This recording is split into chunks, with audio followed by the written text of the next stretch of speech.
काय सांगाल, अभिनेते राहुल सोलापूरकर यांनी छत्रपती शिवरायांवर आक्षेपार्ह विधान केले, मात्र संविधानिक पदावर असणारे अनेक नेते राज्यातील काही बोलायला तयार नाहीत. छत्रपती शिवरायांचा फक्त निवडणुकीपुरता वापर होतोय असं वाटतंय. छत्रपती शिवाजी महाराज हे अखंड हिंदुस्थानचं दैवत आहे. एक असे योद्धा असे राजे होऊन गेले की ज्यांचा आदर्श संपूर्ण हिंदुस्थाननं घेतलेला आहे. आज छत्रपती शिवाजी महाराजांचे पुतळे तुम्ही आपल्या देशात ते तर देश सोडून अनेक देशामध्ये स्थापन झालेले आहेत, उभारले गेलेले आहेत. छत्रपती शिवाजी महाराजांचा एक विचार आहे. राहुल सोलापूरकर यांनी छत्रपती शिवाजी महाराजांच्यावर जे वक्तव्य केलं आहे, पुराव्याच्या कुठल्या बकरीच्या कुठल्या आधाराशिवाय केलेलं वक्तव्य, याचा शोध घेतला पाहिजे. आणि याची शोध घेण्याची भूमिका या महाराष्ट्राच्या महायुतीच्या सरकारनं, महाराष्ट्राचे मुख्यमंत्री देवेंद्र फडणवीस आणि 2 उपमुख्यमंत्री यांनी घ्यायला पाहिजे. छत्रपती शिवाजी महाराजांच्या बद्दल मोठमोठ्या वल्गना करणे, निवडणुकीच्या तोंडावर वल्गना करणे आणि छत्रपती शिवाजी महाराजांचा कोण अवमान करत असेल तर बघायची भूमिका घेणे ही शिवसेनेला कदापि पसंत नाही.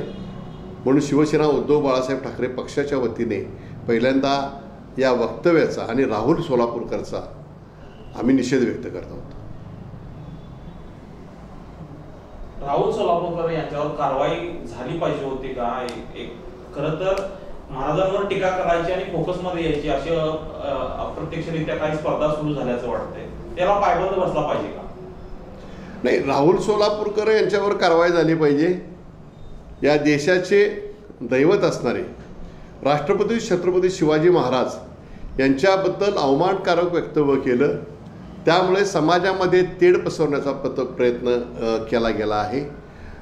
छत्रपती शिवाजी महाराजांच्या विचारावर आघात करण्याचा प्रयत्न केला आहे. या अनेक गोष्टी आहे की ज्या गोष्टीची भारतीय दंड संविधानामध्ये कायद्यामध्ये तरतूद आहे.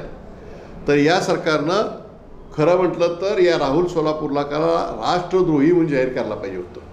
आणि सरकारनं माझी विनंती आहे माननीय मुख्यमंत्री देवेंद्र फडणवीस आणि दोन्ही उपमुख्यमंत्र्यांना की राहुल सोलापूरकर यांच्यावर समाजामध्ये तेढ निर्माण करणं, राष्ट्रपुरुषाचा अवमान करणं या कलमान्वये गुन्हा दाखल करून ताबडतोब त्यांना ताब्यात घेतलं पाहिजे. संतोष देशमुख सारखं हत्या प्रकरण बाजूला